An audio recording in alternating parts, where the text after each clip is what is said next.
Well, greetings everyone, and welcome once again to another Tuesday night here with us on the Coalition of Community Elevation. Um, Before I get into my monologue, a couple of, I guess you would say, great news for the coalition. We signed and picked out our first plot for the Kids Garden Project. So we will be spending the next couple of weeks cleaning up the lot, getting it ready for planting, and hopefully we'll acquire another plot alongside this one. And we're trying to work with a youth foundation that has a plot somewhat close to ours that may have fallen on some hard times. So we are making steps, and we are appreciating all of the support that we have been given, especially on uh, the internet. Tonight, I want to talk about the things that are actually happening around us. And somewhere along the way, power stopped listening and started daring us to object. Uh, our President Masada always kind of points this out, but we are told that this is a free country, but freedom now comes with fine print. You can speak until your voice gets loud. You can protest until it costs money. You can question until the question gets too close to the truth. We don't live under leaders anymore. We live under managers of compliance. Agencies lie and call it policies. Institutions fail and demand more trust. Corruption gets protected, whistleblowers get buried, and the public is told to calm down, be patient, wait, their turn is coming again. But let's be clear, a government that fears protests more than corruption is not stable, it's scared. When it becomes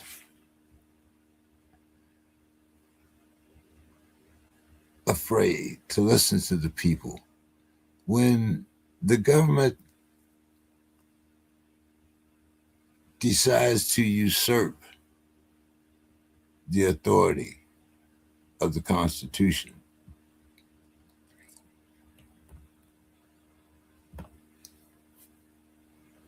and when the power gets scared, it will not self correct. It tightens, it surveils, it criminalizes dissent and calls it order. This is not about left or right. This is about who answers to whom. Because when accountability disappears, democracy becomes a performance. And when people become the audience instead of the authority, tonight we are not here to soothe anyone. We're here to ask questions. Power hopes you're not too tired to ask. But hey, let's get our panel up here. I see our president is here, Masada. Masada, how are you doing this evening?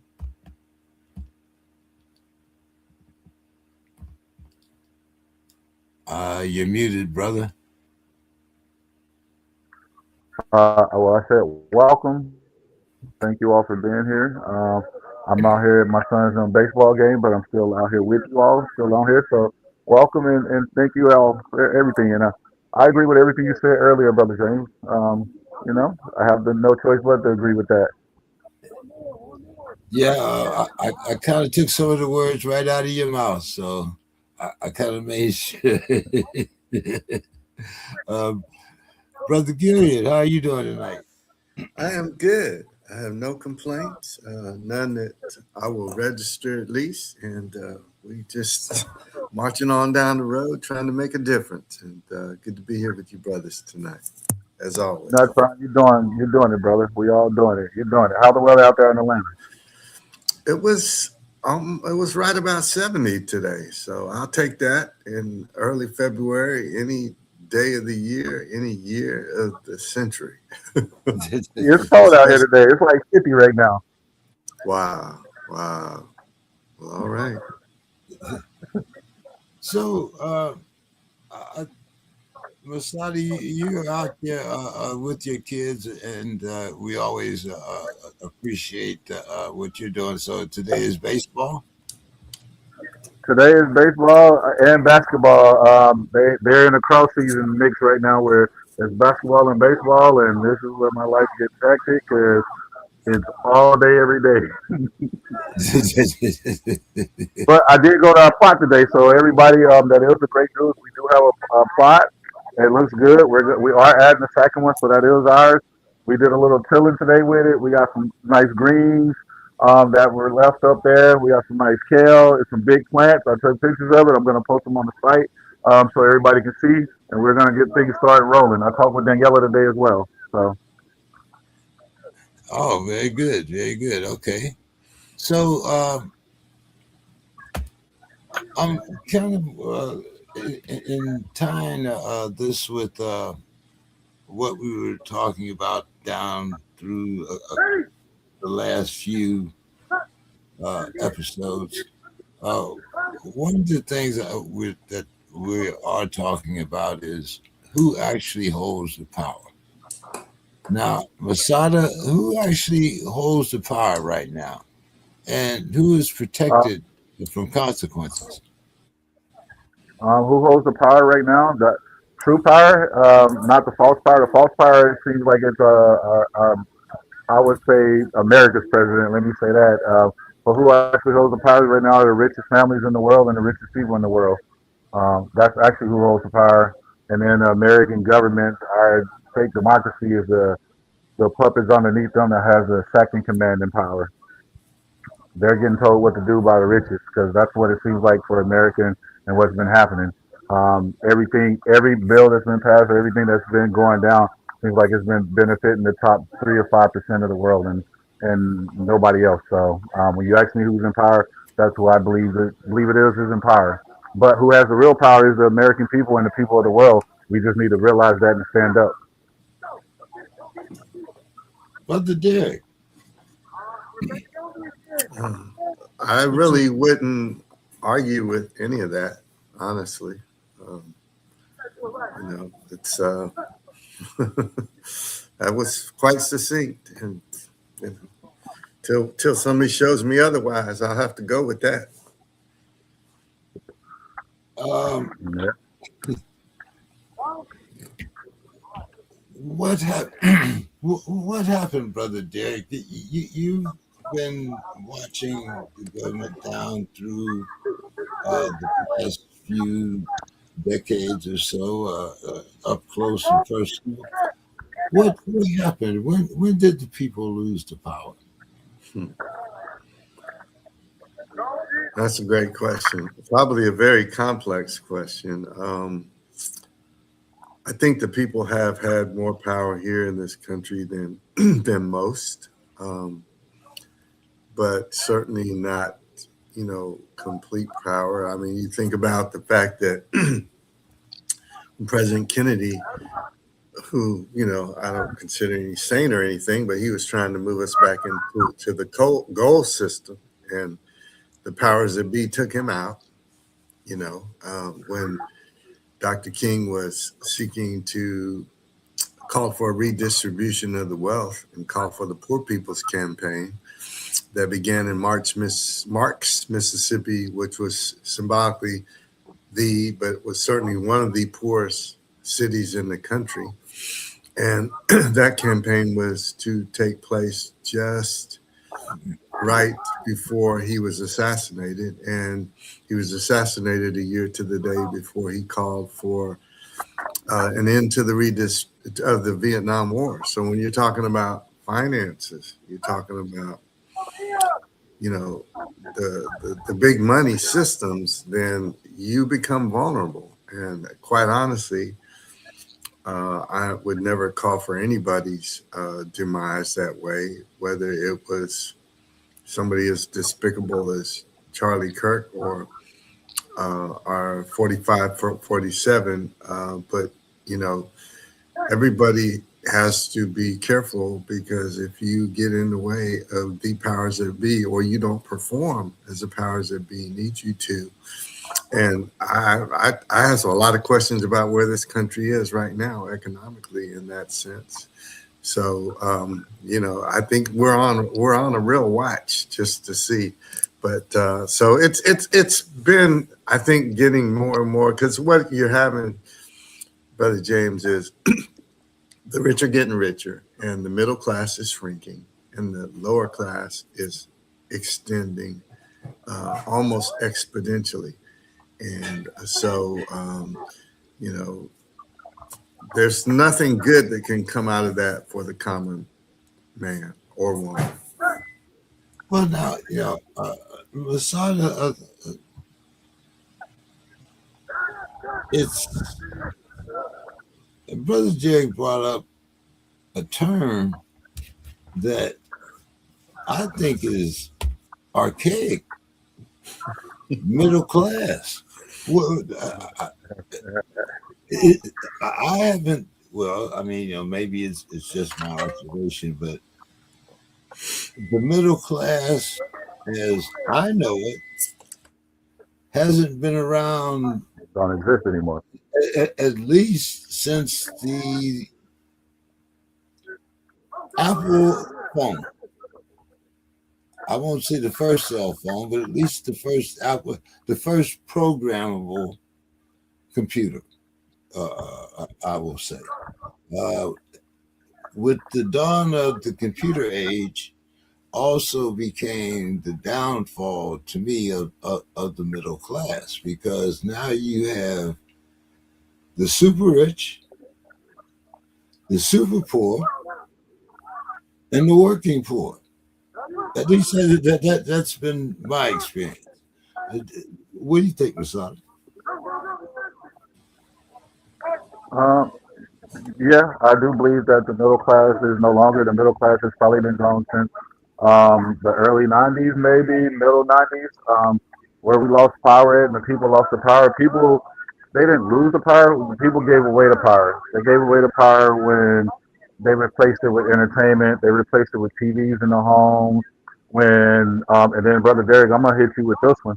They lost it when I say the TVs in the home and things, when they stopped. And I don't come for me, church people, but I do believe in this. When they stop letting people eat at the tables like families, and they put the games in front of them and the TVs, and they stop having the dinners and stop having the family time, and even if that could with prayers, that's where the people gave us the power. And then what's the next thing? What's the next news that we can talk about? Like famous person. That's why we have what the second or third president of a reality movie star type crap. When that type of things happen, then you're not going to have any more power to the people, because now people are chasing dreams. They're chasing. They don't even know it's their dream. They're chasing a dream that everybody else is living. Um, me personally, when they talk about San Diego, they talk about this, brother Derek and all that testify, they think we're rich out here. I am living with this person.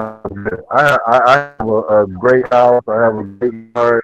I do what I want to do. The most I have to do is come to my kids' games. I wake up every day feeling like what I'm gonna do today, and I go garden and do other things. A lot of people get stuck and they having to go to work. They wake up coming home from work having to eat, and they want to reduce their time with studying do something. I got to get on my iPad, my iPhone. I got to get on YouTube. I even got to watch this, my favorite podcast or my favorite TV show. There's no longer what can we do to teach.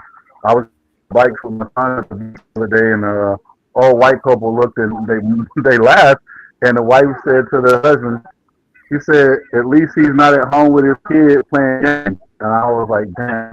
so many other people are like that. And so that's what we are, and that's what they have us doing. They have us eating bad food. They have us sexing, making all these babies, and they're putting in laws so we can't get abortions, and the poor people can't afford them. And so now you're just getting poor and poor because you're extending your family. They're giving you Medicaid and all this, but it's not helping you. It's keeping in the same system. And if you try to speak to people about that, they'll look at stupid, and you look at them like, how many people watched the Super Bowl yesterday? How many people watched Bad Bunny? I don't know who won because I don't care about that. I'm sitting there in my garden with my kids trying to grow stuff. So we lost it when we lost control of ourselves and we gave the government control. I know I did a long answer with that, but it's way more into that than I just said as well. Uh, Good evening, Natalie. How are you this evening? Hi, I'm doing okay. How are you? All right. For those of you that aren't familiar with Natalie, this is Javon's mother, the prince's mother. I'm sorry, but uh, how are you this evening? I'm doing pretty good. I'm actually on a working assignment. I just stepped out for a bit to talk to you. Uh, we were talking among us. When do you think that the people lost or usurped or gave away its power? Um, I grew up with a mother who uh, always preached to me. She grew up where her father was a CIA agent, and she always used to say, "The Russians are going to break us down from the inside." I think I can't remember. It's a famous quote. I can't remember the name, whoever said that, but so I've always watched that, and I feel like that is the truth. We're kind of the family unit has broken down. I think people are quick to get divorced. I agree with, is it Masada, Mr. Elias? It's Masada, and well, Thank you. I do believe that when you don't value that family time and keep yourselves together, you break down the strength. When you have strong families, you've got power. You can talk about things, you can come in force. And when you break it down, it I mean, we lose our power. So, and I definitely think right now it's, people with money, people who are afraid of people with money. I think there's two sides, people that make decisions on, and people make the decisions on hope and promise and possibility. And we're being run by the group that runs on fear and greed. So, and that's a breakdown of the family as well. So, Uh, I would like to touch on that. What you said with to expand on that, it goes into things like this with kids and all. You're teaching your kids some value. You're teaching them that it's about character and not money. They're getting taught by the outside system that go get money, go get money, go get money, and so they're not listening to you no more because you're in that money value too. We got to go do this. We got to go do that. When I grew up off of, like Martin Luther King said, the character makes a man. I don't care who you are, what your status is. I need to know who you are, and that's how I try to teach my kids. But if you look at the world, the music, the food, the entertainment, anything you want to think of tells people to go and to be somebody you got to have something, and to have something is not have something inside. They don't preach have something inside you anymore or teach it. They tell you everything is exterior, everything is an external force, and so that's what we're growing off of, and we don't even have it. I see people nowadays that won't even want to get a apartment, let alone a house, and then they have a $500 shoes on, and I'm looking at them laughing. I have two vehicles that are paid off, and people are telling me they're old, and I'm like, well, I ain't struggling with no $800 car note. So what does that matter? I have a vehicle to ride in, and my boys are looking forward to those vehicles, while other people are like, oh, I want the new whatever, and I'm like, we talked to our kids about phones today. I have an iPhone 16. Unfortunately, I have to upgrade. I when I got it about 6 months ago. It's an iPhone 17 now, and our kids are like, why? And we're like, just to get people to buy stuff. You don't have to get a new phone every second, but if you look around, people will tell you or try to make you feel bad for not having the latest stuff because everybody's trying to keep up with the Joneses instead of keeping up with themselves and be who they are. Definitely agree. But actually, the reason why I really uh, wanted the three of you on the show together is because of some of your commonalities and some of your differences. Now, Masada, you're in a mixed relationship, and you are raising three sons, 7-year-old twins and a 10-year-old pre-adolescent. Uh, Brother Derek, your son is grown in the ministry, but we have all seen that the cloth does not really protect you. Uh, unfortunately.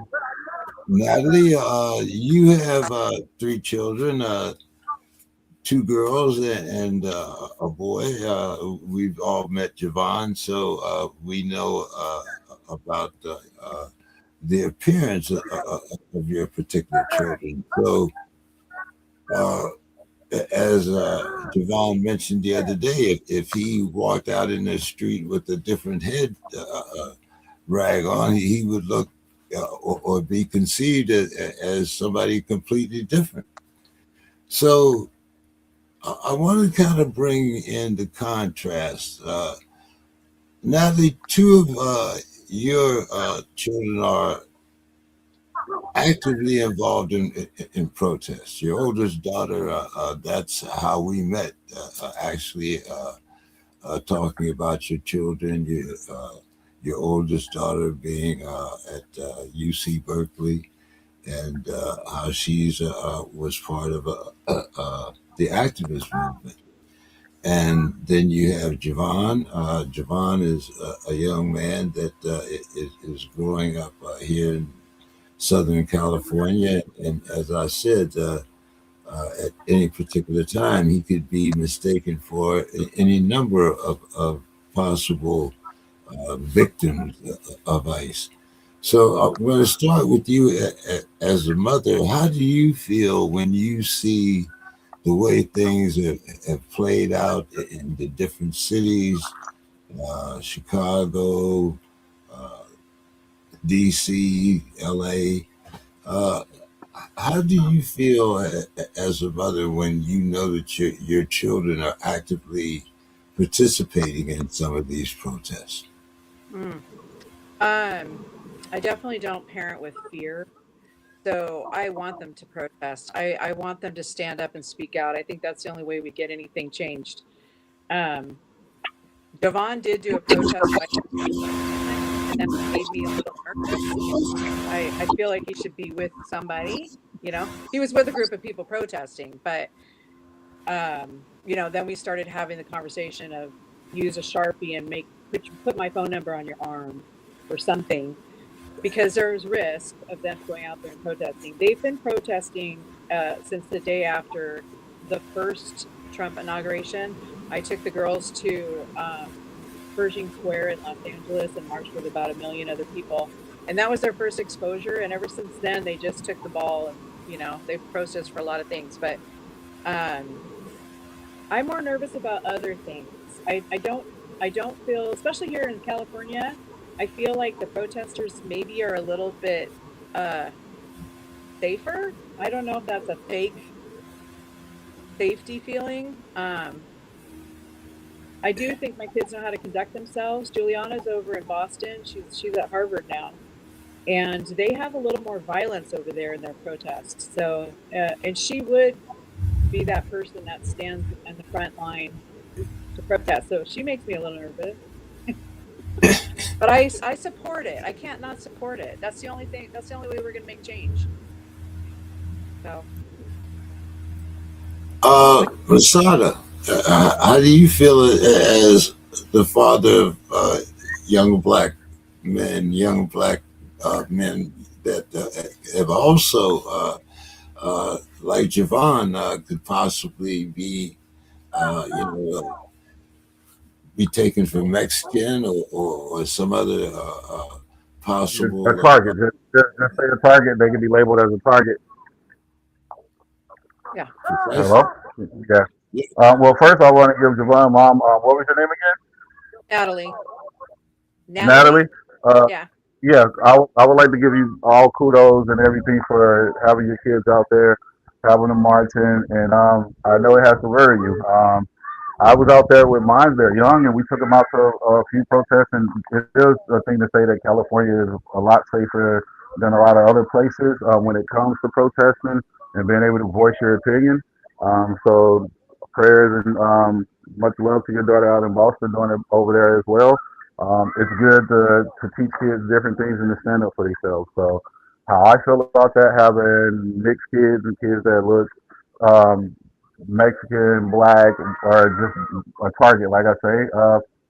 I, it's a catch 22 because I love it and then I hate it. I love it because I love having kids with different cultures. I love mixing. I love a mix. I think the most beautiful kids are mixed, whatever you want to mix them with, white, black, whatever you want to say. And it's been proven. If you look over it in different areas where they're predominantly the same race, it's a lot more. How can you say?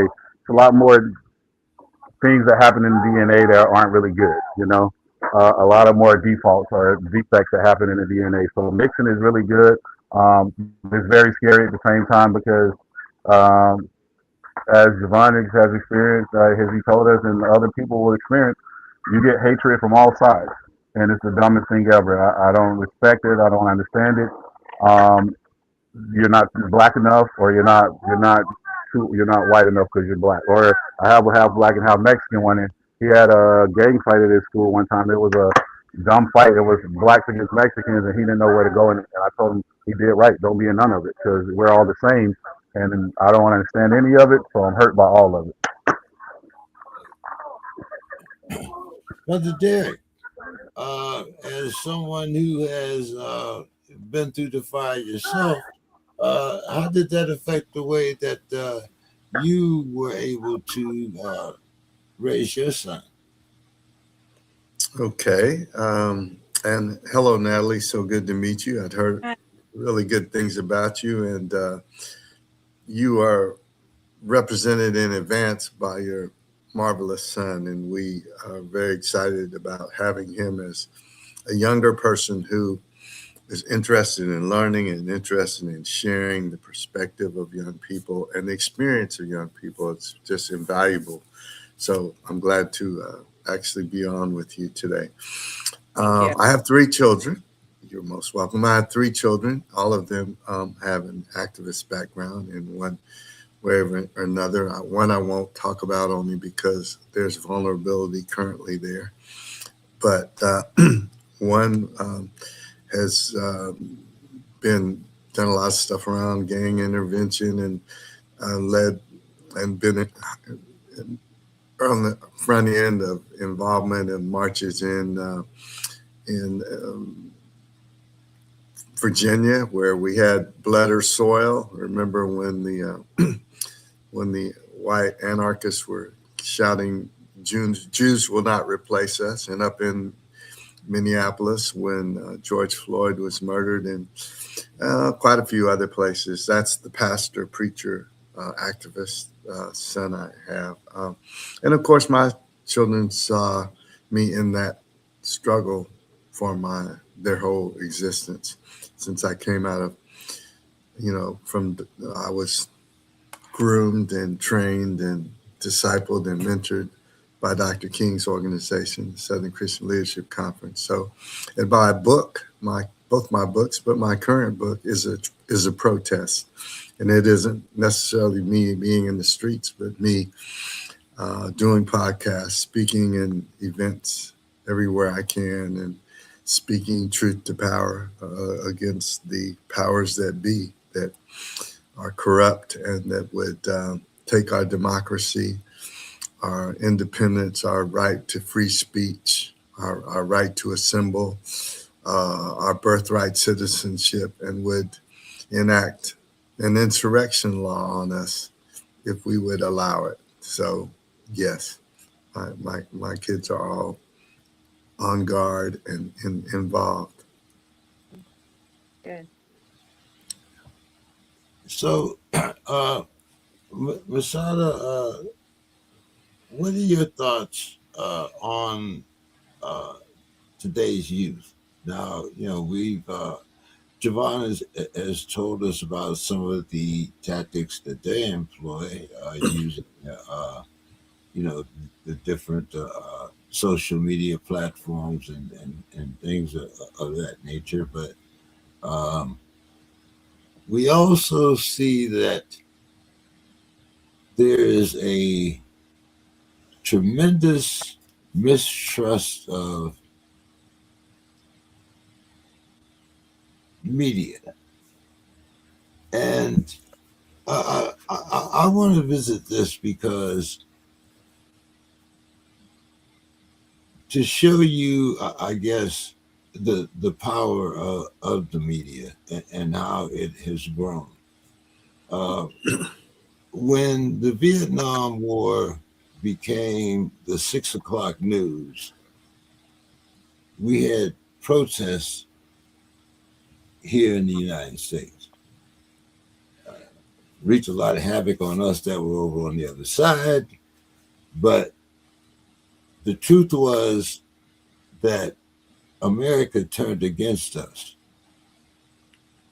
Now, we have an organization that routinely usurps the rights of American citizens,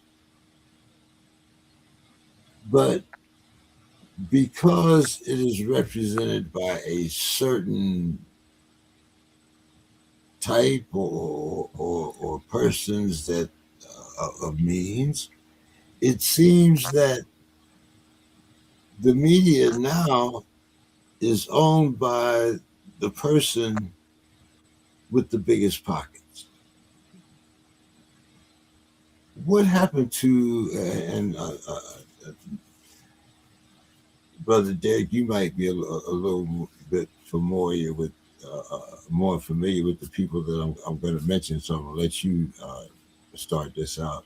The Chet Huntleys, the Walter Cronkites, the people that really like caused havoc during my generation and what we were trying to accomplish, which was mostly just staying our ass alive, uh, you know. But as I said, when things came to the American living room, opinions changed. Now things are actually in the living room, on your phone, anywhere you want to put it, and the American people seem to want to do nothing about it. Well, media has really changed. I think there are still outstanding, uh, as people, particularly people who are anti-media, will call them legacy media. But and I'm a journalist. I'm a part of the media, so I have some strong feelings about this. When 20 years ago there was no Fox News as we have it today, we have no ultra right wing media that was significant. I think the first right wing media that I can think of that was became prominent was probably Breitbart. But you also have so many. A lot of this honestly changed during the first Trump administration. We went to a place we'd never been to before because Kellyanne Conway, who was more than his media person, she was his strategist and this really kind of, you may remember her, skinny blonde haired lady, married to an arch Democrat. But anyway, she came up with the term alternative facts. Now, what the hell is an alternative fact? It's true or it's not. And so you start blurring the lines like that. And another thing that's happened really very strongly these days with media, there are some good aspects to social media, to alternative media. Okay, there are, because you see things and find out things that you wouldn't see any other place, because there are people who are in places and we catch people doing things wrong and dirty and other things because of that.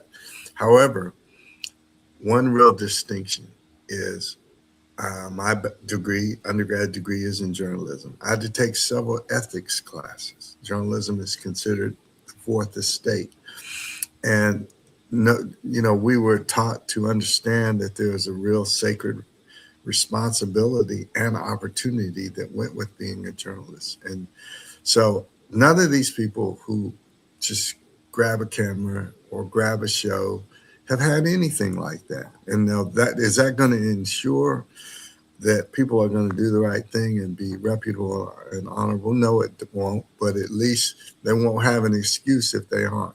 And so I think what you have done then is expanded to where people start saying anything, and there's no validation, no process, no vetting, no fact checking on it. And so people really don't know what to believe. And a lot of that you saw during COVID, and you still see, because people, and now we have the trust that goes, or the mistrust in our government is higher than it's ever been before. Because, for example, the CDC's reputation in some ways had become trashed because they were muzzled and couldn't tell the truth. And now, give you an example, 12 of the top 14 people at the CDC, the Centers for Disease Control, which is a standard bearer for the whole world, are not scientists or doctors. They're political people who have a political agenda. And to me, I believe it's to thin the herd and get a lot of people who are vulnerable, let them die. They don't care, because guess what? It doesn't really matter to them.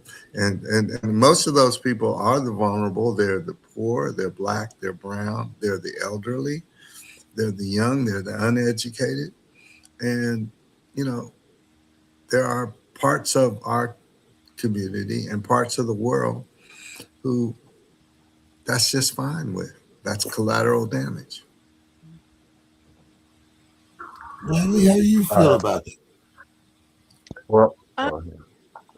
my so my kids have not been exposed to traditional news. We never had cable. I didn't have it in my house. A lot of it was because it was too expensive, you know.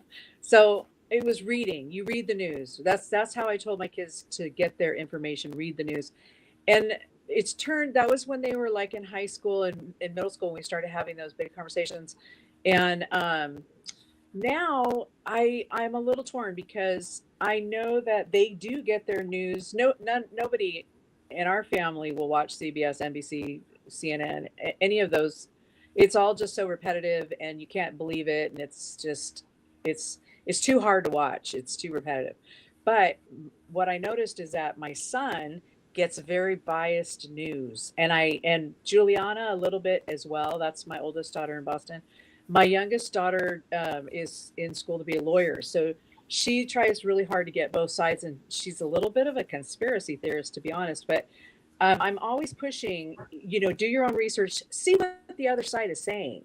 Look at all the sides, see what all three sides, all four sides are saying from your internet source or whatever your source is, and make your own critical thinking decision on it. What's the common denominator? What is fact? You can look up a lot of facts. I mean, a lot of it's public information, and I've always pushed to them, we actually don't trust the news. I no offense to journalists. I love journalists. My grandma was a journalist as well. But I love real journalists, and I'm on her news podcast. I don't know if you've heard of that one. She feels like a real journalist to me as well. So my point is that I try to get both sides. As painful as it is to hear some of the things that are said on what I probably would consider the wrong side, I have to hear it, because how can I keep myself balanced in perspective if I don't know what's out there, And so they watch TV, they get news from YouTube. I know that. Jovan watches this one particular show that I love. Um, it's a panel of about 10 people, and they ask a question, and it says, if you believe this, come forward. And then they have those three or four people come forward and discuss it with the opposite idea. And I like that, even though you're not necessarily getting facts, you're getting the concept of what people are thinking, and then you can go research. You know, are the is that really happening in Gaza? Is this really happening over here in Israel or whatever? And so I'm really big on researching yourself, and that's what I feel. But I have a lot of distrust for media, and my kids do too. But we need it, right? I mean, we need some form of it. I just feel like people need to put the effort in to see all the sides and see, you can shout. Javon's really good at, he's got some really great ideas, and I think of course, he's my son, so I think he's super smart, but he, he does tend to not want to hear the other side and give it any kind of critical thinking. And I think that's a mistake. So that's where I kind of push that. I don't think you get that on any mainstream media at all. I think it's completely biased, and I don't watch it. So I know my dad watches it, and my dad is a basket case because he's so stressed all the time. And I just turn off your screens. You got to get off the screens and start reading, or turn on your screen for 5 yourself that much, or 10, whatever. So I think we have to be more in control of what input we're allowing ourselves to get, and then use our Hey, critical. James, Well, let me jump in for 1 second on that, and that is not to even to disagree, but I would agree that I watch some of everything. Sometimes it's as much as I can stomach of it, but I do, and I would say that if you were looking for the more mainstream, could consider things like Reuters, like NPR. I would even I listen suggest it. to I would suggest that people take a look at the BBC because it's the it's view as it's well. outside of the U.S. and it's the world's perspective of the Yes, U.S. and even Al Jazeera, which is I agree. I from like the Al. Middle East, and so yeah, so that way you kind of find out what the world Yeah, thinks and sees of the U.S. without the filter of the political lens yeah. in this country. Yeah, those are 3 really good sources that I agree with you. I do read those for sure. But the thing about, if you go out and find it, you're not getting bombarded 5 times with the same information than if you're on a cable station. I think that's damaging. But I do listen to those. I listen to podcasts. I read their articles when I can't be in a place with sound. Yeah. But I also have to give myself breaks. I think everybody needs a break from the media. It's just so much. And you can't get away from the mainstream stories. So it's not like we're not getting them. We're just not watching them on CBS. We're getting Yeah, them from clips on Jimmy Kimmel mhm, so you kind of get the gist of what they're talking about. Not necessarily facts, but it's true. the Yeah. gist.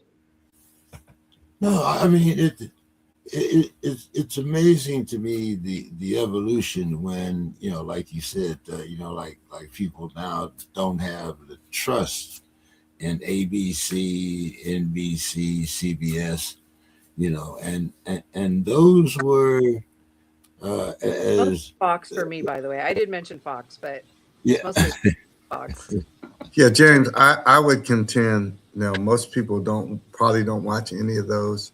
I think the biggest distrust would be against the cable networks, Yeah. whether it's CNN, MSNBC, um, certainly Fox. What's the other one? The one that, oh my goodness. So those which are much more clearly slanted because they're 24-hour news. Yes. If you watch the evening news and I would agree with you, Natalie, you're going to see almost the same story. There's a little bit of maybe a one or two small stories differently, but they're going to be very uniform. But it's very different if it's a 30-minute show versus if you got 24 hours to fill up, you're Yeah. going to get every kind of slant going as opposed to in a 30-minute news section segment, you're going to get pretty pure news.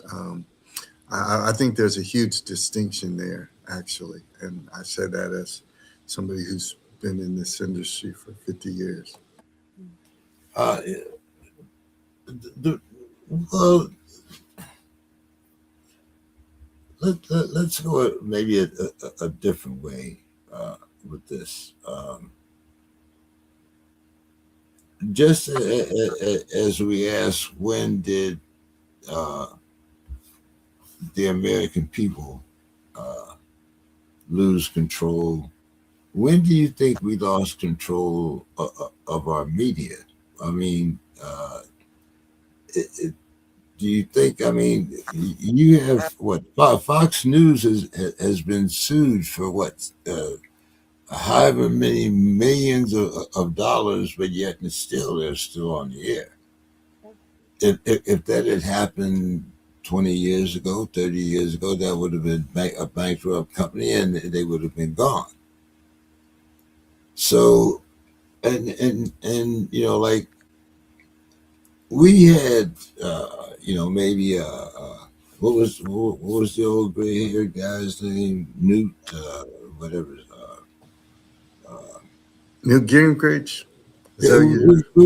Yeah. you had Gingrich and a couple other, like right wing programs, and you might have had, a couple of guys on the left, but now, you know, I can probably subscribe to 20 different podcasts, newscasts, whatever you want to call them, on YouTube or TikTok or Facebook or LinkedIn or whatever social media platform you want to go to. But you never have heard the type of pushback on the media and on journalists as we have today. I mean, you have a president that is willing to put uh, memes of other presidents, uh, very hateful and disrespectful memes. You have the actual eradication of alternative, I'll call it alternative history. Uh, and you have a man that says that we no longer need an MLK Day, we need a Donald Trump Day. Now, all of these things to me would have not flown during my generation and what we called news and news agencies. So I blame it on technology and the computer age. Uh, and that's not that I'm saying that it's a bad thing, but I'm saying that we get so much bombardment, which I also kind of blame on video games because I think sometimes they don't realize that when the TV goes off, that things become real. You know, they can't just turn it back on like they did that video game. What's your thoughts, yeah, brother dear? Well, yeah, absolutely. I would say a couple of things, and I would also tie it to, I give you a comparison, for example, with banking. Okay, Wells Fargo, frankly, is notorious for discriminatory, predatory practices and discriminatory lending. But several of them are. You know, you've taken it, you charge black folk more money, et cetera, et cetera. That happens all the time. Guess what they do? They pay the fine and they go back and do it again. Now, Murdoch with Fox News and a few others, they are so big that they paid that fine and they just kept on stepping, James. There have been lots of presidents that have had some level of adversarial uh, relationship with the press, but none like this. This president vilifies the press. He bars them from coming to having access to the White House. You know, that's the First Amendment. 1791, it was ratified as Bill of Rights. And yet he abuses that like he abuses so many other things that we considered as settled law. Now he wants to go back after birthright citizenship, right? He's teetering. He's on the verge of the Insurrection Act, which is a 1700 and something year um, act. He's pulling in the Monroe Doctrine. So I'm saying things that nobody else would ever had ever attempted to do Yeah. are being done. And what it does, it muddies the waters, and it makes it. He vilifies all kind of institution, and as you said, wants to name everything after himself. And so we're in a place. For example, when I think it was 1901, the last pandemic before this one, you could see people in New York lined up, James, for literally over a mile to get in there and get a vaccination. Why? Because they trusted their government Mhm. and they trusted their media, that they were being told the truth, that this is something that we need, it's important, and it can save tons of lives. Now, people hear all kind of stories, and again, the people that are giving you the stories aren't scientists, aren't doctors. We're now at the place where we had eradicated measles. Now measles is popping up all over because people are not getting vaccinated at the level of, I think it's 95% will prevent the disease from restructuring, because you do have that herd immunity. So, but who can you believe, who can you trust? And I think if you are led by somebody that opens their mouth, lies every time they open their mouth, it certainly, to me, would not be that person. And the people that you put in place, like for example Robert Kennedy, who heads up the Centers for Disease Control, never taken a class, a healthcare class. He has no degrees involved with health sciences, medicine, no masters of public health. And so it just throws everything out of whack. And it it lowers the trust level, it heightens the confusion level, the mixed messages level. And when most people don't know what to do, they call it paralysis of analysis. They don't do anything, and that doesn't help. And so I just think that confusion is at the highest level it is. Misinformation is at the highest level we've ever had it. And so people are really, that means that mistrust is also going to be at the highest level we've ever had it. And I think a lot of that, unfortunately, starts at the top. Yeah. I missed part of the conversation, but one of the thoughts that I had was when I started really paying attention and having some time to analyze it, I remember thinking when Rush Limbaugh came on the scene, what's happening? Like, what is this?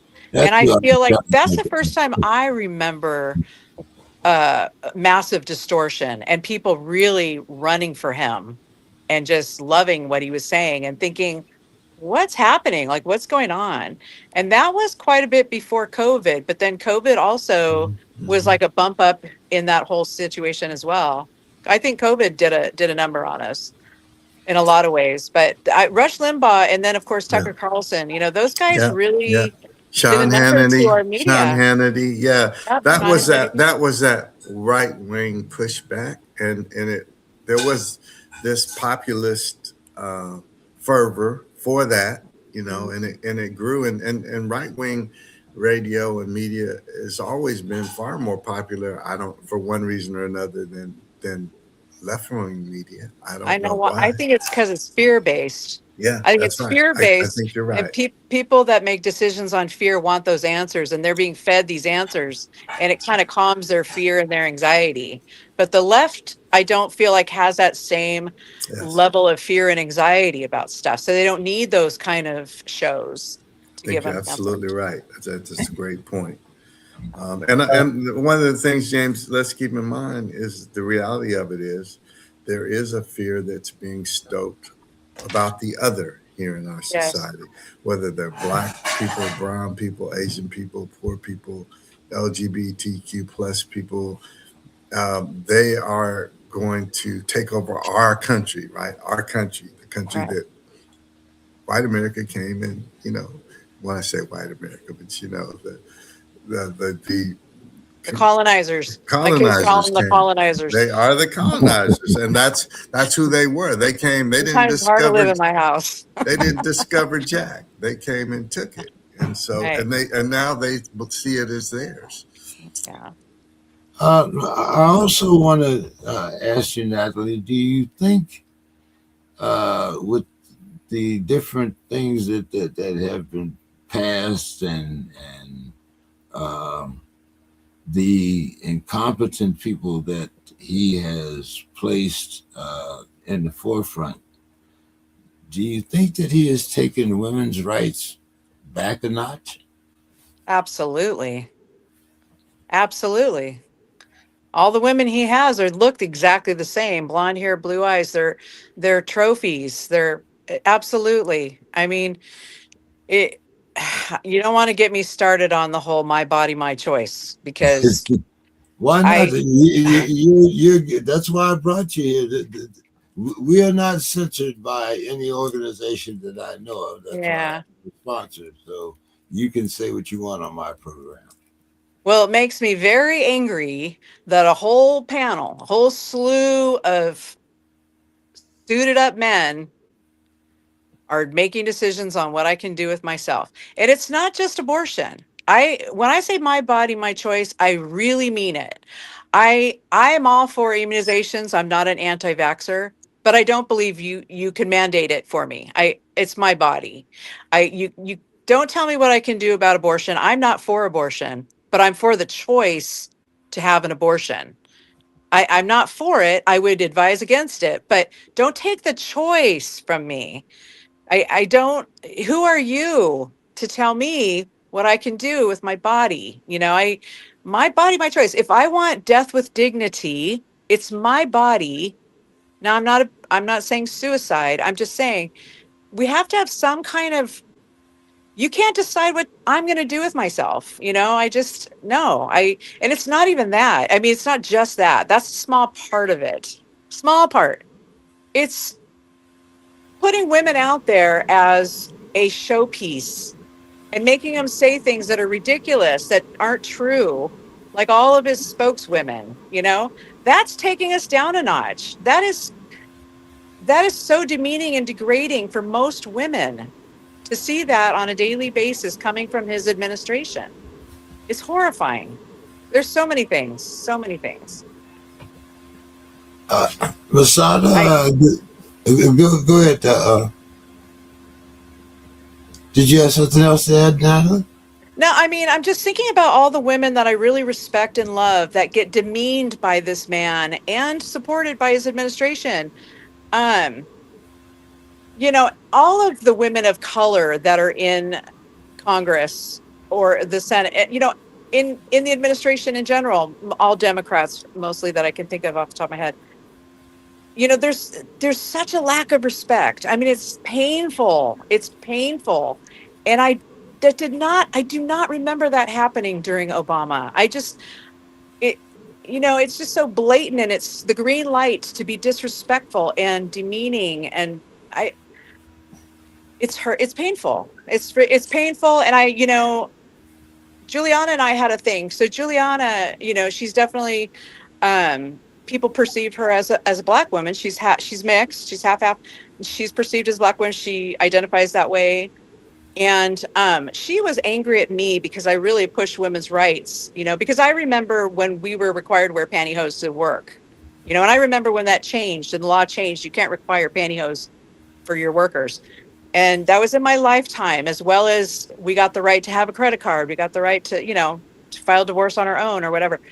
My kids, they don't believe in, they don't remember that. And that's women. I'm a white woman, so I identify, I'm identifying with the rights of white women, obviously all women in my mind. But she was upset for a while about how, you're so privileged. Why are you worried about rights for white women? But what about all these um, other challenges for people of color? And I do see them. Of course, I'm all for everybody to have what they're deserved, for sure.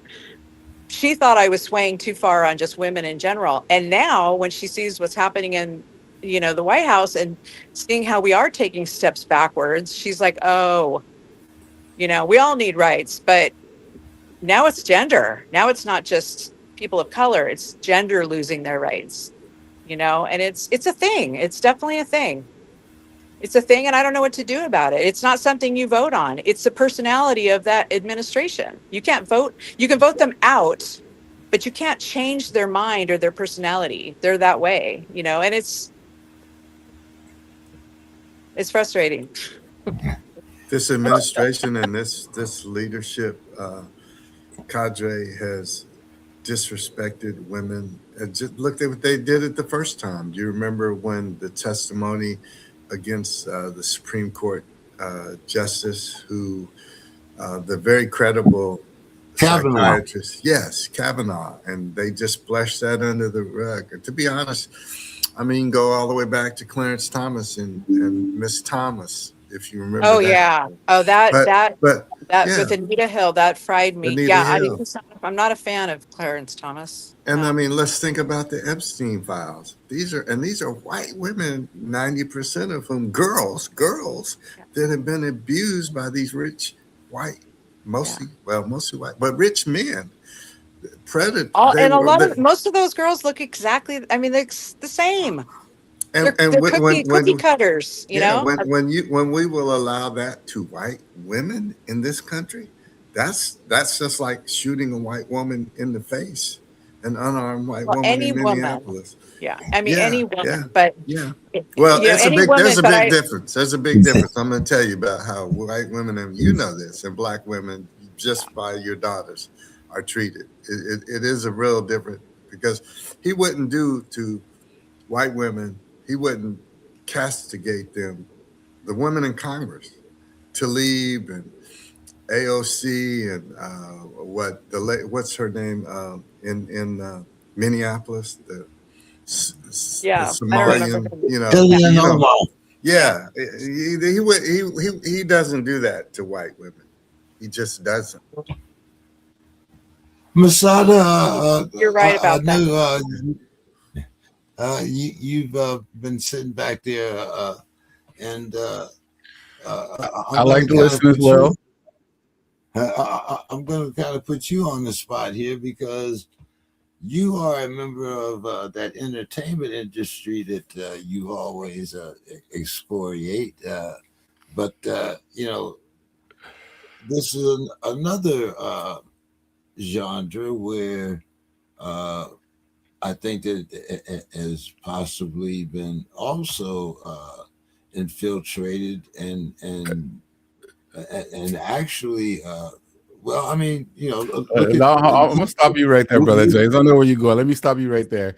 Disclaimer: I'm a product of life. We have to live in this life. Everybody's chasing checks and chasing dreams. I'm living in mines, as in I love music, so I'm in the entertainment industry by default because I chose what I love. I got it lucky and met some people where I was able to write a song, and at the time they didn't have a gatekeeper there, so I got to slide in a little bit. And once the gatekeepers came, a lot of people I know in the industry either died or um, some mysterious ailment happened or some mysterious legal thing happened. So I ain't got those hookups like that, but I still got a hookup. I've been with you all through all of it except about 2 minutes. Um, I want to go to where we were talking about the media and talking about younger people. I think younger people are brilliant. I think they're very hungry. I think they're very tired and frustrated without seeing accountability. It's like your kids watching you tell them not to do something, and then they watch you do it, and now they don't trust your ass no more because you said it, but you didn't do it. We wait a saw minute. you No, say, but Grandpa told me to do as he told you me and told me not to as do. he did. Yeah, and so that's what's going on As I when we say, talk. not as I do. Yeah. Yeah. So when we talk about younger people, they're deprived. They don't have any real leaders. Every leader they see, we're sitting here talking about Trump like it's really him. I hate saying his damn name. It's not one fucking person. And sorry, Natalie, or anybody that's watching, but this is my frustration because we want to talk Democrat, Republican, fuck all of them. We have an Epstein file that came out, not just white women, not just little girls we're talking about little boys, we're talking about kids in general. And we're True. still sitting here talking about it's 47 now doing all of this. As I thought when they told us about the Constitution, our democracy, when they teach you about oh man, what is it? Social studies in school. They tell you about everything about how the president doesn't have the power, how he is put there and he's given the power, and the people have the power around him, the Supreme Court, the Congress. So when we're blaming everybody, I don't hear nobody saying nothing about Congress. What are they doing on their asses? What are they doing? If he's violating everything that's in the Constitution, he's violating laws and rights, and he's it's proven, then why aren't they stepping up? Because if it was anybody else, didn't we impeach a president before? Y'all are older. Wasn't a president impeached for way less? For way He's less? been impeached twice, so we can't. Impeachment evidently is not the. That's my Is not point. the best. That's my point. We're sitting here talking about him, but it's not him. It's everybody around him who are not fulfilling their roles and their responsibilities as well. They're not holding on to their end. The president is never supposed to have that much power. It's written in documents and laws for him not to have that much power, and nobody is stepping up. So I'm going back to the youth still. The youth are disappointed. They feel betrayed. They feel like I feel. They're dismayed. They're betrayed, and they're disappointed because we're looking at people not being held accountable for their own actions. We're looking at people committing crimes. It started with Rodney King, and then it started with even like a OJ. When people start seeing that you can have money to get off and you can have power to get off of things, and then you got football players killing people, winning Super Bowls. You got all these different things adding up. The kids are looking at it and they're like, "Hey, nothing here matters anymore. Nobody's living by what they're saying. We are screwed," and it's being shown even more. And January 6th, that was one of the biggest FUs in the world that the younger people said, "What are we still doing? Why are we still doing this? Because who's going to hold them accountable?" So I believe the young people are very smart. I believe they're very hungry. I believe media, the news reports and all. I do believe you should find different sources and read for yourself and look and think for yourself. I like what Natalie said, what she told her kids. She said she told her kids to go on, when you read it, actually think about what you're reading and then find more research, do more digging. You have to. We're not doing that. So when we talk with the media and we talk about, I don't want to just name one person. It really pisses me off when everybody really thinks this dude has this much power. He only has this much power because the people around him are giving it to him. And when we talk about him disrespecting I women, can't hear anybody. can y'all hear me, Brother James and Yeah, all yeah. right. I'm not sure. When y'all talk about, I couldn't hear him. Can I'm you hear sorry it about now? that. I can hear you now. Yeah. Good. Well, when Yeah. we're talking Sorry about about power that. right now, Technical difficulties. Apologize. you're fine. No, don't be nothing to apologize Was there for. a It's not on question? you. What's that?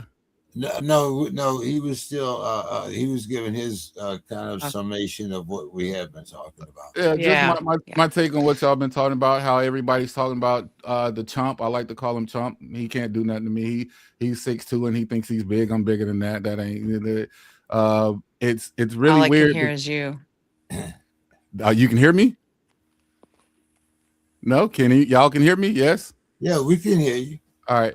So basically, I can't. You can hear me, but I can't hear any of you except for you, James. oh, she can only hear Did you you, have a James. question? I apologize. I came into that in the middle of it. No, right now we were just listening to Masada. I'm not sure why we're. I can Did he hear lose you, his? Brother He James, and lost her. his sound. Yeah, I can hear both of y'all. Okay.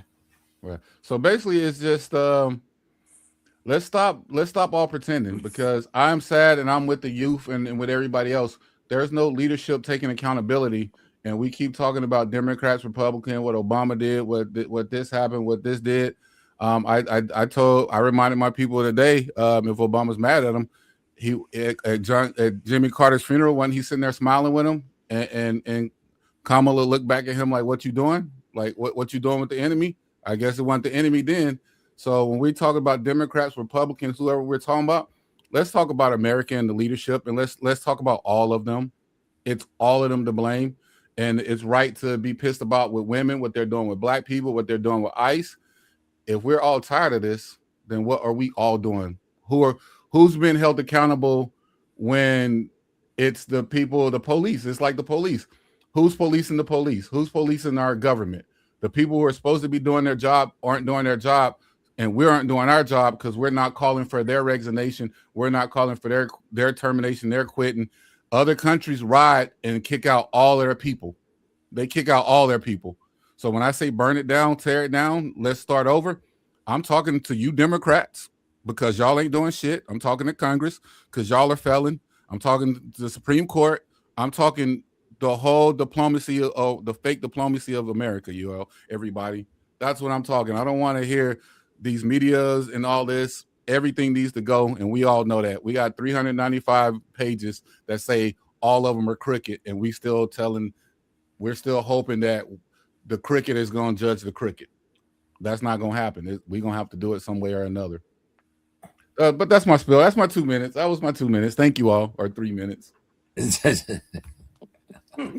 uh, can you hear us now, Natalie? I could hear you. I just couldn't hear the other two for some reason. Strange. Yeah, I don't, what do you think should happen? I mean, the Epstein files are massive. Do we just pick, a handful of people at a time and dig deep and prosecute? I mean, how does that, like, it's just so massive. I feel like the massiveness is a distraction. Like I personally wish that the ladies, the young girls, the women now, I would wish they would name names and name times and name places.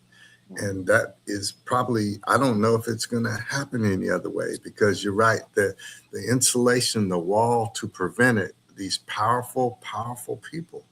I mean, and they're outing people from, England and Scotland and these other places, but Right. you got to take care of home first. And The I, thing I about it just, is the women have spoke up. but They're not, have they named names and places and people? Yes, That's a different thing. They are speaking up, but I think you got to get specific. well, they've And redacted them, so you don't. Evidently, the names no, are there. the records, but they know where they were. They know who some of these people. That's what I'm talking about. Yeah, you may never get to those. I don't know, because they may bury those. That's like they buried Epstein. It seems like to me, but I'm saying they know who some of these people were. That's all Well, I'm saying. okay, the what Prince Charles or whatever he was. Andrew. I thought it was the older one, the one that was next in line. Isn't he the one that had to step down? That No, was Prince Andrew. that was Andrew. Was Yeah, that he Andrew? was, I mean, England sort of took, I mean, they mildly took care of him. He's not in jail. Yeah. But there have been people named in places. It's just so massive. I just, and then Yeah, it's like, 100 people come forward about the same person and they don't believe him. You don't believe 100 people. I feel like there are details. I don't think we get all those tiny details, but I think those details have been said. I mean, they've given depositions and, you know, I'm I'm guessing they gave the details in the depositions. Maybe you're right. Maybe there aren't details, but I feel like there would be enough details to prosecute some of them. I don't know. well, Yeah, the will I is there. know You're right. in most courts, you're kind of guilty by association. Yeah. If I'm hanging out, with Epstein and like flying him on my jet and so forth and so on, on a regular basis, then I know, uh, but like Oprah Winfrey's been on his jet. I don't,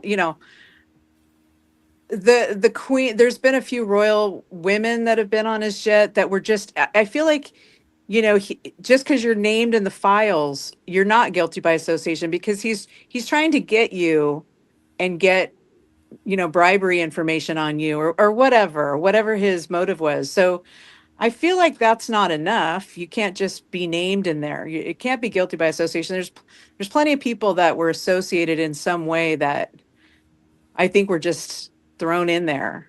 I know that there were journalists. This is not this the one news person that I really like. Her it's called Smarter News. Her name is in the Epstein files 11 times because evidently you can search to see if your name's in them. And hers is in there 13 times. And it was the 13 times she was invited to events that she never went to. But her name's in the files, so she's going to be investigated. And it's so I think you have to be careful. We have to be careful. I had something that came up. My youngest daughter seems to think Epstein's still alive. That's her theory is that he's alive. And that she just told me that a couple days ago, and it kind of threw a big wrench into everything for my mind. I was like, what? Is that a thing? Is that a possibility? I don't know. Oh, I don't know that we're getting real files. I don't know if I trust the files are real. And they're Well, so redacted. Like, what's the point? see that that's precisely kind of what I was talking about when you question, to the extent that now we have completely gotten to the point of where trust no one is Yeah. a better mantra than to trust either one. you know and that's seen to kind of come full circle and within the period of time that I lived. I mean, you have uh, Republicans talking about, Lincoln freed the slaves and so forth and so on, uh, re- I guess forgetting that anyone else other than Donald Trump doesn't know that the Patriots didn't bomb the British. But we didn't have refrigerators. We didn't have stoplights the last time. Uh, Brother Derek, did you know that we haven't had a Democrat win a white majority since 1967?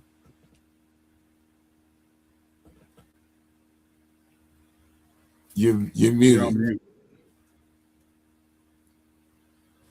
I could not have told you that, Brother James, but that does not surprise me at all. Um, there are, the last I heard, the last white Democrat in Congress represented Macon, Georgia, and he lost about maybe 2 elections ago. The what used to be white Democrats are now Republicans, and that's largely the way it is in this country. Um, and you just look around the country, and that's just kind of the way it is. I hate to say it, Masada. I'll agree with you that we all have some blame. I don't let young people off as easily as you. And one of the things all you haven't heard me say this, Natalie, but I say it every time. I blame um, I blame my generation a lot for the fact that young people can so cavalierly say, "Well, to hell with voting and hell with just."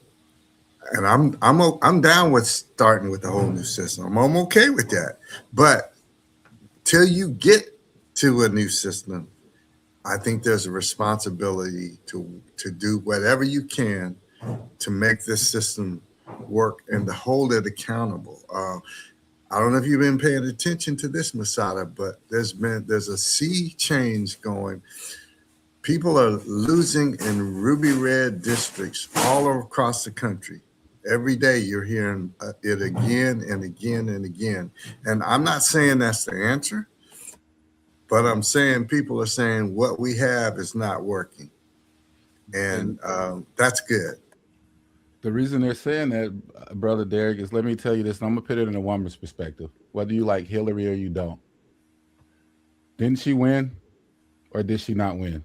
I don't want to hear electoral college or not. I want to hear, did the majority of people vote? Did the young people go out there and say who they wanted? They wanted a She president. won the popular vote. She That, did that, win the that, that, so popular let's vote. stop right there. She won the popular vote, right? Young people saw that. They went out and then they got chumped, right? And that right there was another signal from your days to Brother James' days. I keep telling y'all, it's not just you all, it's all of us. If you see a repeated pattern, I don't know for somewhere between the age gaps, but from my age and down, once we start seeing repeated patterns, we stop. You can't trick me. What, shame on me once, fool me once, shame on me, fool twice, three times.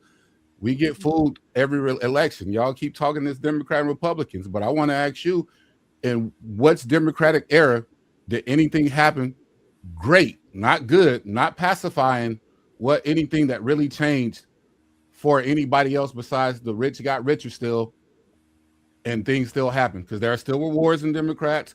There's still, right now when we're speaking, what I spoke on, Nelly, I don't know if you can hear me now or not. What I spoke on is what I'm speaking on now.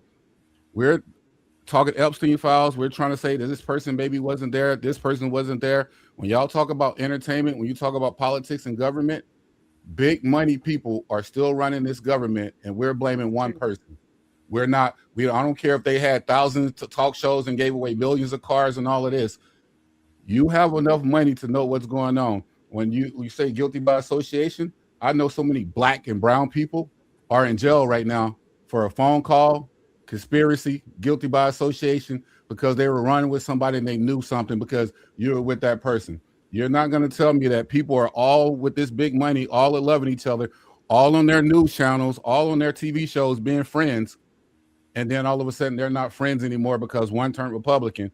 But when they were on their show talking that Democrat stuff, they were eating them all up.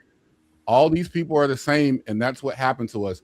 We give our trust to them because they could dribble a basketball, shoot one, do a music song or video, a talk show host or whatever. These people are bloodline entwined. I don't care about a Queen Elizabeth or nothing like that. All these people have been having power for decades, and nothing's changed. And nothing's changed. So why am I gonna still beg and keep talking to the people? Hey, I'm gonna still keep voting. Y'all still don't give me y'all two choices. And out of those two choices, if I pick the choice that you don't want that year, you're still gonna give it to whoever you want. And you're gonna tell me the blue is taking over more majority, brother Derek. It's still gonna be the smaller states are still gonna have the big electoral college votes who are old white men voting for the favoritism of old white men. And that's what it's always been. And I'm not on no black or no white. I'm on what's right and what's not. And women, they come along with the black struggles and all of this, but it is a division with white women, with black women, with Latino women, and they play us all to not think as women in general. They play us all not to see another woman struggle or another man struggle and to say that it's only the black or it's only this. No, right now it is about economic power, and economic power comes with funding. And right now, we're still begging the people who got billions and millions of dollars to give us billions and millions of dollars like it's really going to happen. I don't know what we be talking about. And so I'm for the right of everybody. I'm for women's rights. I'm for women doing what they want with their own body. I'm for the love whoever you want to love. But until we stop talking about Epstein and start talking about the real root of the problem and stop blaming 47 and thinking that he's anything. I mean, the dude's shitting on himself. He you know, like why are we still acting like he has any type of power? We know the powers are whatever families there are, what are people out there with money, and we still giving them a pass. We need to tear down once again Congress. I don't care. I know Congress people. I can call them up right now. They don't like me or not like me. Tear them down. Tear down the Supreme Court. Tear down everything and start over. And what we need to start over with is real candidates and real people. And right now, technology has made it so easy for us to do that, and it's made it so hard for us to do that because once again, how I started earlier this night, we have too many distractions to too many this and that. If you look up right now about who's leading in anything, it's the person with the biggest check. And until we get rid of that motto and get rid of lobbyists in the DCs and Washington politics, in churches, in the media, until we get rid of the biggest check and buy it and go back to where people had dignity and character, which y'all were talking about these names I can't pronounce, these old, I'm guessing they're old media people. I do remember Walter Cronkite or something. I'm hearing his name or something. But until y'all are getting back to having people not scared to lose their jobs, lose their life, or anything, and other people being accountable, nothing's gonna happen. And we can talk and you can say what you would like all day, but I'm here with the young people. I don't think it's the old people. I think it's everyone. And I think until we really start holding people accountable and people start seeing people being accountable, it's not gonna happen. I'm glad we got your final thoughts for the night, Masada. Now, Brother Derek, now that we got Masada off of his pulpit, can you give us your final thoughts for this evening? Sure, I'll agree with about half of what Masada said. Quiet as it's kept, a whole lot has changed, Masada. And look, Yeah. you think that what do you think it was like in the 50s and 60s? How oppressive do you think it was then? How people, they would just snatch you out your house. They would call you nigga and shoot you and shoot your children and dump you in the river. More things that don't happen today. Now, I'm not saying it can't. I'm just saying, but did we give up? Did we give up? Did we say, oh, I'm going to quit because I didn't win or they cheated me? Hell no, you can't, you can do it, but then this is what you get. And yeah, hell yeah, I blame Donald Trump. Now, is he the only one I blame? No, there's enough blame to go around. But he's done things and is doing things nobody else has done. And because people don't have the balls to challenge him, that's half of it. But yeah, we all have a responsibility. And you spit whoever you spit in the, and who says you don't have to just have two parties? Come up with another party. No, it got to be funded. Go to LeBron, go to Jay-Z, go to whomever it is that'll put skin in the game. And it's just money. Then they all got more money than they could ever have. So I don't accept those piss poor excuses. And on another time, one-on-one, and I've told you before, some real changes that have happened. And I'm not sitting up here as a Democratic apologist because that's not who I am. I got some issues with both parties, but they aren't going in high rises in Chicago and pulling out U.S. citizens in the cold of the night, butt ass naked, and downstairs out in the cold with no clothes on. And also, they aren't shooting people in the face, aren't shooting American citizens. You're supposed to be going there, getting up the criminals, the rapists, the robbers, and thieves. And you're hauling in American citizens and shooting them in the face. Military veterans, all kind of people. So I'm just saying there is a difference. There's a level of cruelty we're seeing and experiencing here we have not seen. I would say in my lifetime, I would say certainly not seen hasn't been documented. It's been because I'm gonna go back with I'll go to Emmett Till and shit like that with you on that. So it's been. It's just it's happening to different people and cultures now. I'm not talking about the black people. I'm talking about the white people. That's what I'm saying. But don't say it's not ever been seen or done. Not to this level, brother. Not to this level. Yeah, not to this level to them now. I understand that. It's been done to the white people that helped us out. And absolutely, I agree with you 100%. Absolutely. It is his story, and I know that. Yeah. But I'm saying he might as well call you nigga. Or me, nigga, where you put up in 2026, you put a former president up as an ape. You know, I'm just saying. So don't. You can check out if you want to. To me, that's cowardice. We here. I don't mean you. You should check out. I don't mean you. But to me, that's cowardice and that's BS. But again, I blame, and I say this every time I get on the stage. A lot of that is my generation's fault because maybe we were so excited to be the first generation to get to go to college anywhere you wanted, live basically where you could afford it. And so maybe some of that was the pain of seeing our families. It's a game of chess. Y'all did what y'all needed to do and y'all helped. And then they figured out that, and the game was they gave everybody more money. They figured out, okay, we can't stop them this way. They did it this way. But you can't be bought like that, Masada. You still got to teach your people. You You can't, got we can't. But there are people who are being bought. When you talk about any absolutely. celebrity, But anybody, guess what? That's how they're bought. you subdue people, right? So if you give in to that, Exactly. then that's what you get. They played So the game right. They gave us talk show people that can give away cars and go build schools somewhere else instead of doing it here or doing it where they from, which is one of the poorer states. And we celebrate them. What are we absolutely. celebrating? What are we celebrating? So The same time the Cleveland, the she's same not time doing people, anything in no, not just her. No, I don't care about people's names. The same time that I the didn't Cleveland call any Cavaliers, names. I know, But but it's you know what I'm clear talking what you about. said. I love everybody. That's all I'm saying. But the Cleveland Yeah. Cavaliers, Well, if you they call won them the out, bro, championship. call them out. Hold on. Right? The Cleveland Cavaliers won the championship, right? They Yeah. won the championship for the first time. The same time that a little kid got killed. And nobody said nothing, but everybody came out to celebrate, and people were standing up like this with their arms, with the whole Ohio out, while a little kid got gunned down with a toy gun. But nobody said anything the week later because they won the championship. So what are we talking about? When I am talking, Brother Derek, I'm speaking just like you. I'm not blaming just Republicans, Democrats.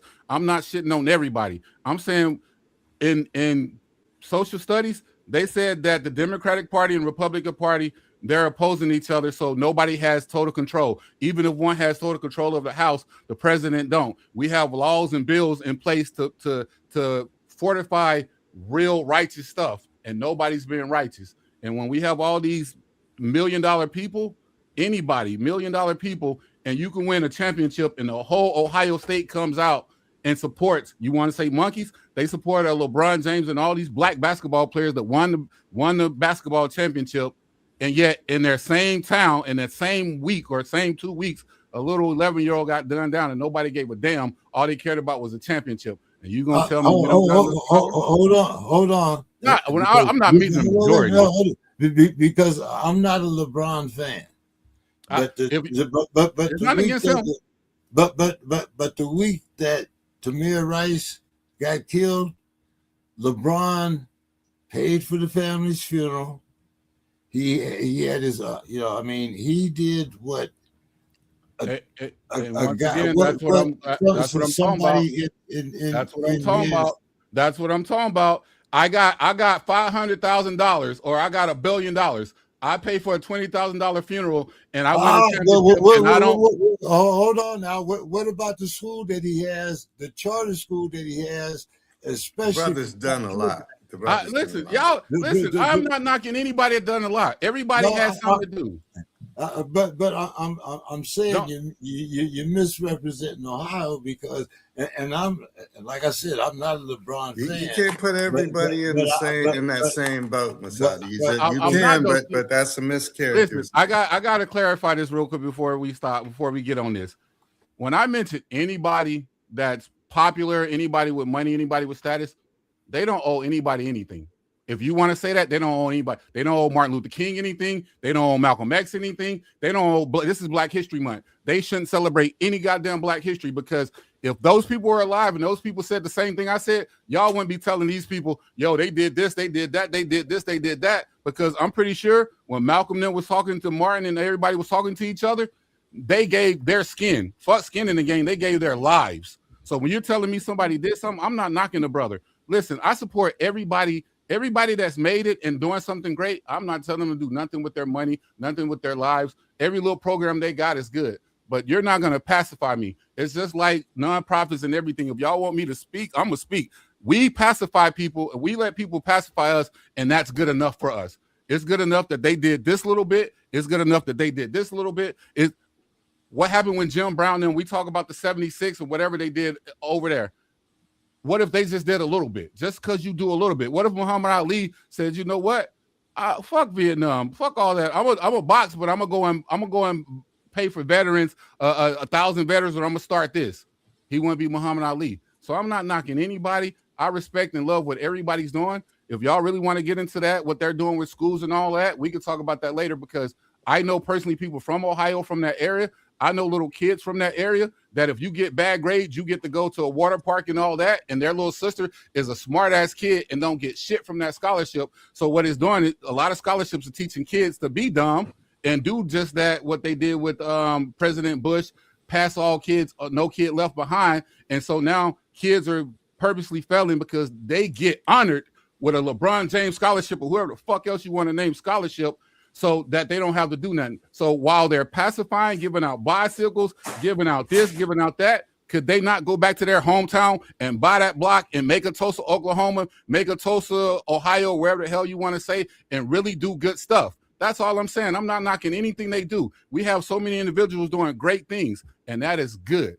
But if we always are going to blame, we're going to blame Trump, and you're going to say Trump and blame one person, I could tell you good things he did. I can tell you some good shit. He pardoned a black woman, gave her this and gave her that. Are we going to excuse him for that? Because he's done a lot of good things too. So he hasn't done a lot of good things. He may have done no. He ain't done a lot of. He's done so much construction. Y'all get what I'm saying? I'm not. Excuse me, gentlemen. We have a young lady here that. Yeah, Masada cut me off. So you're not gonna let me finish because Masada jumped all in my Kool-Aid. Man, y'all giving people passes. Y'all know. I'll be quick. No, I didn't give anybody a pass, and I don't give past these people who are making this mega money, because you do owe something to Martin Luther King and Malcolm X and a whole lot of other people. And that's just my opinion, and we know everyone has them, just like the other thing, right? So, but yeah, I do think there's an obligation we have if you make it and you do it on the shoulders of somebody else. I do. I believe that wholeheartedly. And so I'll pass it on. Natalie, you get kind of caught up there in between all of our testosterone, but it's okay. I love hearing the perspectives, because I'm not often in a group of three men of color that are very different in your perspective, and I appreciate that a lot. I'm enjoying the conversation. I have to agree with both of you. I do think that first of all, I don't believe in the party system. I think it makes people lazy and they want to vote along party lines without knowing the issues, and so things get passed that shouldn't get passed, and people get in that shouldn't get in. Do I blame Trump? No, I blame all the people that voted for him. That's what I blame. I blame Congress. I and the thing I do not agree with you is this is very different. This is not the same as it's been. I'm 58, and I'm an independent because I believe I vote on issue by issue, but I lean left with humanity and rights, and I lean right with sometimes military and sometimes financial. But it's issue by issue, and this situation is, there's no checks and balances. There's always been checks and balances. This is a situation with no checks and balances. The guy completely disregards the justice system. He, it, Nobody's calling him out. Everybody's afraid. Everybody's making a bank on the guy. And so their pockets are getting huge, and they're afraid of losing their power, really. It's really power, right? They love the power. They're afraid to lose the power and their money. So this is something I have never seen before in my lifetime. I can't even believe we're here. I don't know how this happened. I think it's fraud. I don't think he should be in there. I think that was all fraud. But anyway, I do think that our generation has a responsibility to keep the motivation up for the younger people and teach them how important it is to stay in the game. They got to stay in the game. Now, my kids stay in the game a little differently. Javon registers as Republican because he thinks it's going to throw off the numbers if thousands of people vote Republican and give him a false sense of security. And then he votes Democrat. He registers Republican, votes Dem. Whole movement of that online. That's their thing. That's one of their little, they can do that. I mean, as long as you're voting for the right way, it doesn't matter to me. I don't like the party system. So I just want to, I support what a little of what each person on this panel has said. But this is not normal. This is not normal. I saw this coming when he got in a little bit, but nothing like this. This is wrong. I mean, this is lawless. We have masks men in the streets pulling little kids out of their homes. And I don't say that to minimize what happened during Jim Crow and all that. I mean, you know, you go through life and every decade you think it's going to get better and you just really want it to be better and better. This is like horrible. This is way going way backwards in a different direction. And so um anyway, that's how I feel about it. I don't know about like revamping the system. I'd like to know your thought. I would love to have a podcast on that and see what your ideas are on that, because my kids talk about that, like tearing it all down and starting fresh. But that to me is a little dangerous because it depends on who's in there starting the freshness. Like, who are we going to have do that? You know? So that makes me a little bit nervous. I'd rather tweak what we have, get rid of the electoral system and, go with popular vote. That's my theory. But anyway, that's how I feel about it. I don't feel as doomsday as far as like the young people. I think the young people are fabulous. I think they're smart. I think they're energized. I think they're fearless. All of our kids went to school, having drills on shooters. So they're not afraid. They've been trained. They'll go right up and protest. Or I mean, I'm not for insurrection, but I am for making things right. And if it means physically, then I think the younger generation has it in them. Maybe not all of them, but the ones that I know that I'm associated with, I feel like they're on the right track. They're for humanity, and I think that's what we need.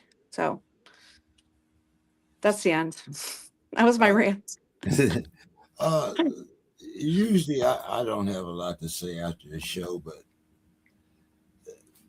I have a problem when I went to school, we were worried about getting going to the bomb shelter. We were worried about the A bomb. We were. I cannot recall any time in my lifetime having a shooter drill in my school. And I think when we have gotten to that point where our children are fair game, our women are fair game, whether they be black, white, whatever, I think, like you said, these are much different times. Yeah. I seriously entered the podcast business during Trump's first term, and I couldn't believe that. So you can imagine how I feel now. At the age of 79, I've seen many, many changes.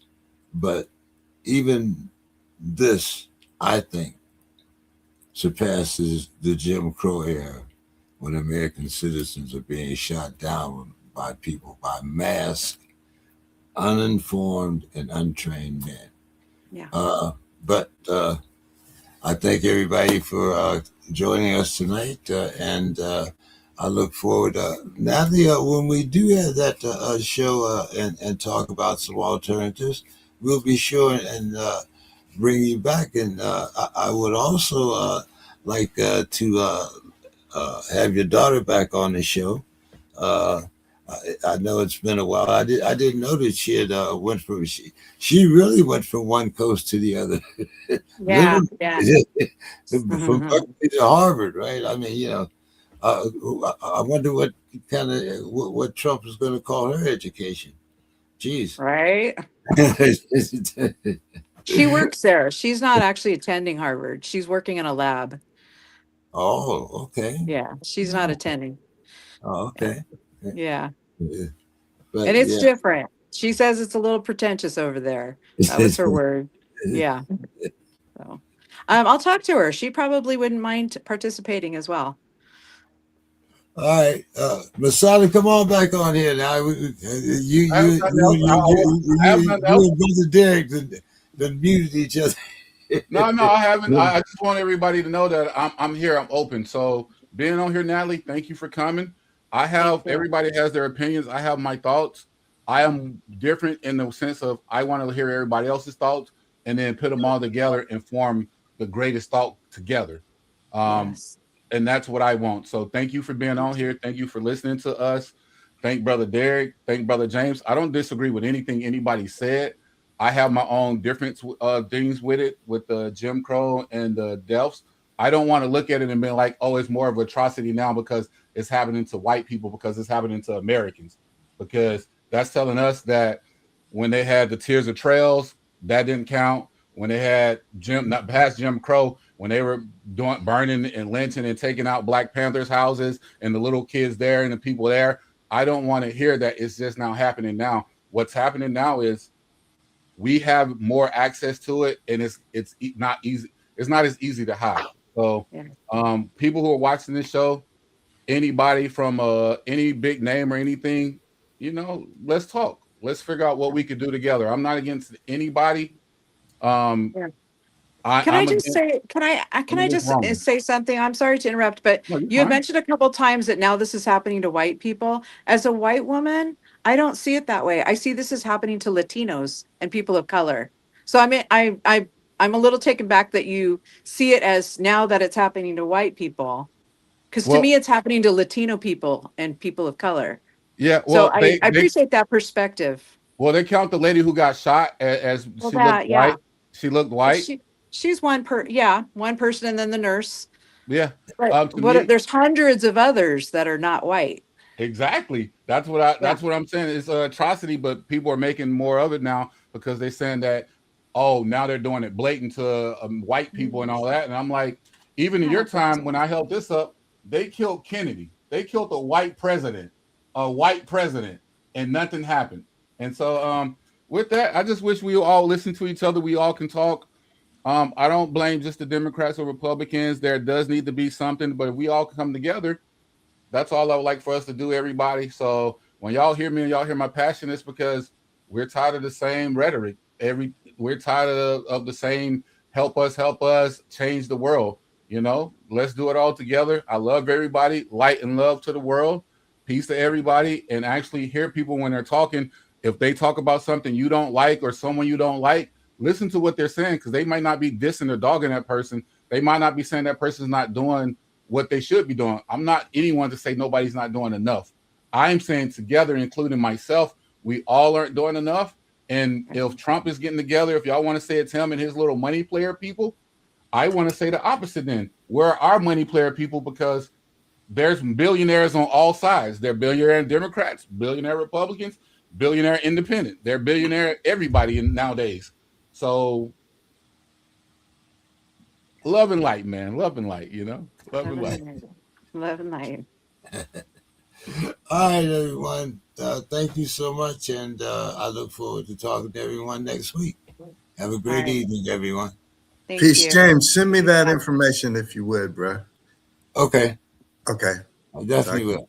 Drop that check. All right. Love you all. See you next time. Thank you. Nice Black to meet you people are guys. not a monolith.